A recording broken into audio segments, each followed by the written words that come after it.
You're standing in a crowd of 80,000 people. Nobody is praying, but everyone has their hands clasped together. Everyone is whispering the same thing under their breath. And when the ball hits the back of the net, the entire stadium erupts like a single living organism. This isn't a church. It's a football match in South America. But the real answer for why it feels like one is far stranger than passion, or talent, or tradition. It starts with a question nobody usually asks. Why football, not basketball, not baseball, not cricket, which the British exported just as aggressively? Why did this particular game, played with nothing but a ball and 2 feet, become something closer to scripture in Brazil, Argentina, Uruguay, and beyond? The answer begins in the late 1800s, on the docks of Buenos Aires and the train yards of Rio de Janeiro. British engineers and sailors brought football to South America the same way they brought railways and ports.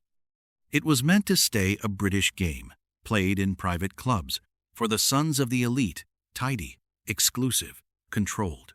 Today, it didn't stay that way, and that failure is the entire story. Football needs almost nothing. No expensive equipment, no long season of training, just a ball, or something that can pretend to be one, a bundle of rags, a rolled-up sock, a grapefruit if you had to. Children in the favelas of Rio and the shanty towns of Buenos Aires didn't need permission to play. They didn't need a field. A street corner worked. An alley worked. Even a beach worked. This is where the sociologist Janet Lever's research becomes essential.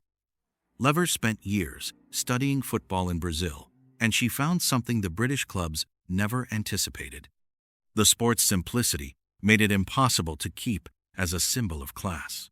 It leaked out of the gates of elite clubs and into the streets within a single generation. By the early 1900s, it wasn't a British import anymore. It belonged to everyone, especially to the people who had almost nothing else that belonged to them. That detail matters more than it sounds like it should. Think about what football offered someone living in poverty in 1920s Rio de Janeiro. No land, no political voice, no guaranteed meal the next day. But on a dirt patch with a worn-out ball, none of that mattered. Skill was the only currency. A child who could dribble past 3 older boys earned something money couldn't buy: respect, instantly, visibly, undeniably. This is the mechanism. Football became one of the only spaces in an unequal society where the usual rules didn't apply. The Brazilian anthropologist Roberto DaMatta studied exactly this dynamic for decades. He argued that football functioned in Brazil the way ritual functions in religion. It created what he called a space outside ordinary life, where social hierarchies briefly dissolved. On the field, a poor black teenager could outplay and humiliate a wealthy white club captain. Off the field, in 1930s Brazil, that almost never happened. The field was the exception, and exceptions, when they're rare enough, start to feel sacred. Now picture this same dynamic multiplied across an entire continent for 100 years. Generation after generation finding the same loophole, the same brief, glorious suspension of inequality. That repetition is what built something resembling devotion. But devotion alone doesn't explain the roar in the stadium. For that, you need to look at what football replaced. The sports historian David Goldblatt has written extensively about how football filled a vacuum in young South American nations. Many of these countries gained independence in the early to mid-1800s, but spent the following century without a single unifying national story. No shared monarchy. No centuries-old folklore everyone agreed on, fractured by region, race, and class.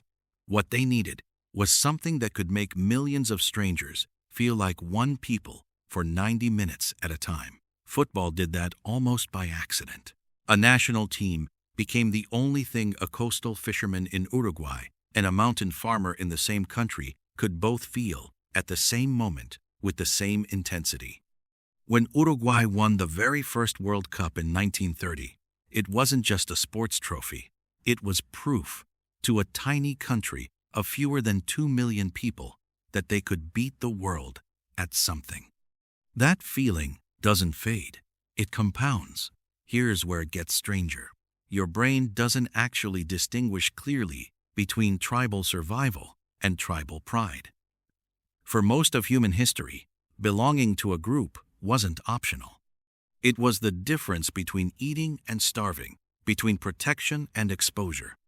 Your ancestors, who felt intense, almost irrational loyalty to their group, were more likely to survive than the ones who didn't care.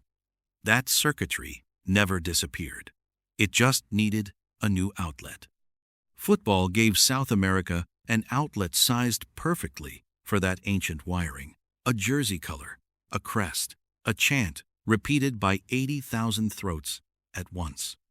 To your nervous system, watching your team score isn't so different from your ancestors watching their hunting party return successful. The chemical reward is almost the same. This is why the loss can feel unbearable.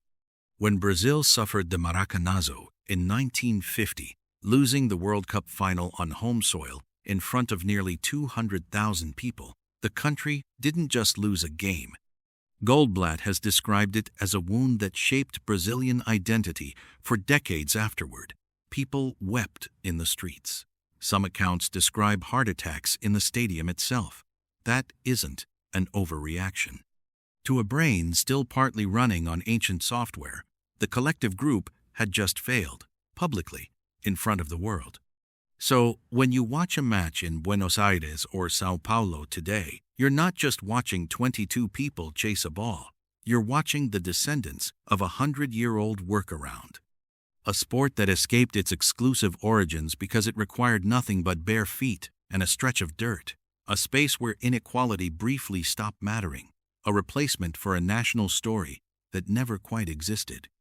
And underneath all of it, a nervous system still responding to a goal the same way it once responded to a successful hunt. None of that requires anyone to believe in anything supernatural. It only requires 100 years of repetition, a continent full of people with very little else that was entirely theirs, and a brain built millions of years before the first ball was ever kicked. You clasp your hands together in the crowd.